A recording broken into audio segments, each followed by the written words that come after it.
I thought I was a renegade dad. I think I was ahead of my time.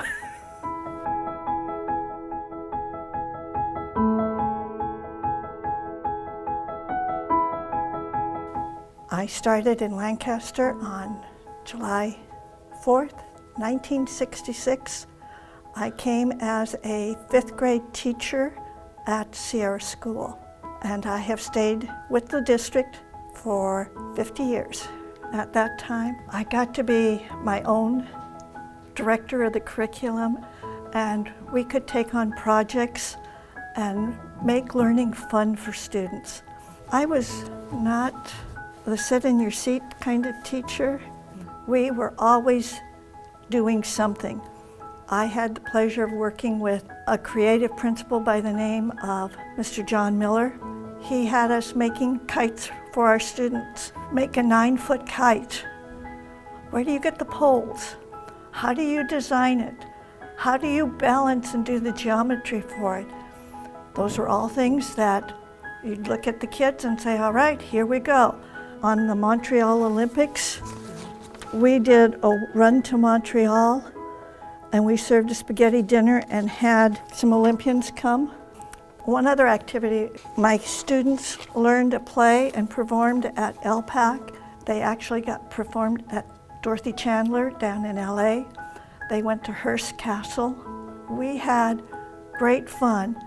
Anything I could get students involved in outside of setting and doing worksheets. You have to be a problem solver and you have to be a thinker.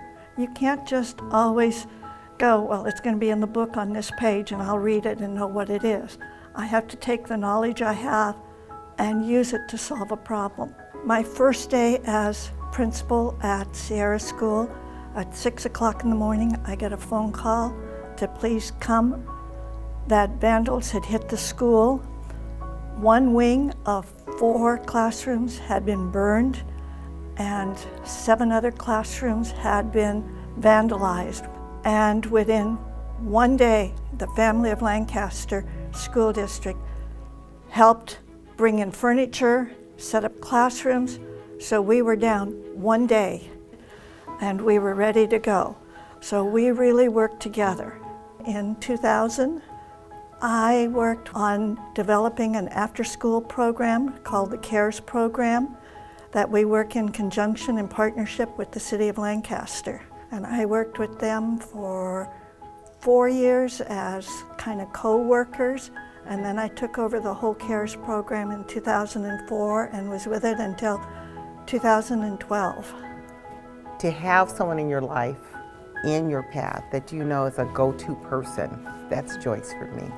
The thing that I have most appreciated and that comes to my mind is just her sense of humor. To have a person in your life that reminds you not to take all of this too seriously, because it's important that we bring that sense of humor, that smile, that compassion to everything that we do. And she reminds me of that. She is my go-to person.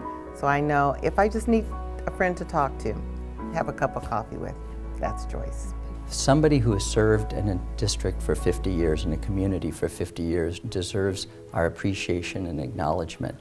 I got hired the weekend before school started, and when I showed up, I had one day to get my room ready, and I walked in the room thinking I had a whole lot of work to do, and Joyce and a couple of other teachers had decorated my entire room, had distributed all the textbooks and supplies, and I was ready to go.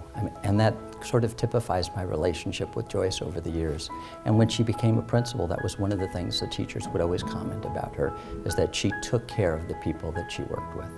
She's just sort of the person who takes care of everyone. When I came in, we were a family, and we still are a family.